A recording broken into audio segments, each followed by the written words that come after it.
नमस्कार दोस्तों, world show कहानी में आपका स्वागत है। आज का सब्जेक्ट है समझदारी। आइए चलिए शुरू करते हैं। खाना खाने के बाद सब अपने कमरे में आराम करने चले गए। थोड़ी देर बाद अक्षय और प्रतिभा के कमरे से कुछ आवाजें आनी शुरू हो गई। शालिनी जी को लगा दोनों में थोड़ी नोक-झोंक हो गई होगी। धीरे धीरे आवाजें तेज हो गई। शालिनी जी अपने कमरे में बैठे परेशान हो रही थी कि वो दोनों के बीच में बोले या नहीं, लेकिन आवाज इतनी तेज थी कि उनसे रुका नहीं गया और वो उनके कमरे की ओर चल पड़ी। कमरे से बाहर तक प्रतिभा की आवाज आ रही थी और अक्षय की आवाज में तल्खी उससे भी तेज थी। तभी प्रतिभा बोली, अक्षय मुझे थप्पड़ मत दिखाओ। प्रतिभा के इन शब्दों को सुन शालिनी जी ने अपने कदमों को गति दी और अक्षय के उठे हाथों को पकड़ लिया। और जब तक अक्षय कुछ समझ पाता, शालिनी जी ने उसे एक थप्पड़ लगा दिया। अक्षय गुस्से में अपनी माँ से बोला, आपको पता भी है क्या बात है? आपने बिना बात जाने मुझ पर हाथ क्यों उठाया? शालिनी जी बोली, तुम्हारे दोनों की आपस की बात में मैं नहीं आना चाहती, लेकिन तुमने मेरी बहू को हाथ लगाने की हिम्मत कैसे करी?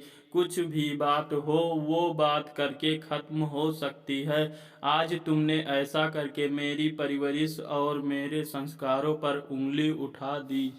वो तुम्हारा हाथ एक विश्वास के साथ पकड़ इस घर में आई है और तुम उस पर हाथ उठा रहे हो। हर रिश्ते की एक मर्यादा होती है। तुम लोगों के बीच किसी बात को लेकर अनबन हुई तो उसे आपस में बैठकर बात करके खत्म करो, ना कि एक दूसरे के साथ गलत भाषा बोलकर या ऐसे अल्फाज जो बात खत्म होने के बाद भी दिल में चुभते रहे। शालिनी जी की बात सुन प्रतिभा उनके पास आकर बोली, माँ मुझे लगा आप भी और सास की तरह अपने बेटे का ही पक्ष लोगी, लेकिन आपने मेरा पक्ष लिया। आप मेरी सास नहीं मेरी माँ हो। शालिनी जी बोली, बेटा मैंने सही का पक्ष लिया है।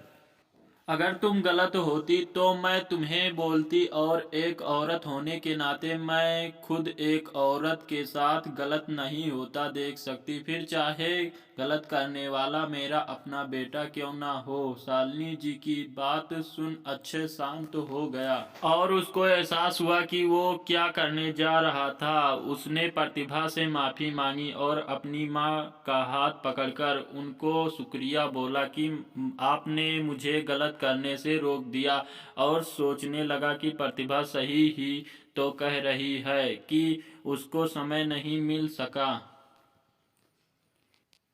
मेरी कमीज के बटन लगाने का, वो भी तो मेरी तरह बाहर काम करने जाती है और उसे तो घर आकर भी काम करना पड़ता है। मुझे क्यों बेवजह इतना गुस्सा आ गया? मेरी मेल ईगो ज़्यादा बढ़ गई थी।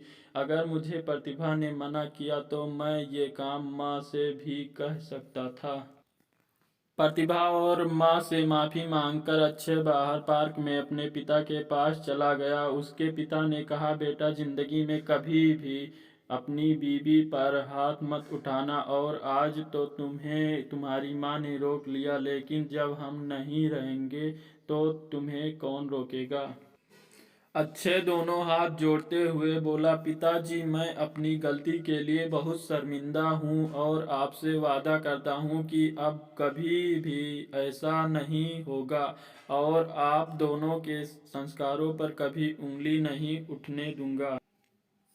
प्रतिभा और शालिनी जी भी बाहर आ गए तो प्रतिभा बोली, आप दोनों जैसे बुजुर्ग का घर में होना एक आशीर्वाद है और भगवान हम पर आपका हाथ हमेशा बनाए रखे। धन्यवाद दोस्तों। अगर वीडियो अच्छा लगा हो तो लाइक करें, शेयर करें एंड चैनल को सब्सक्राइब करें।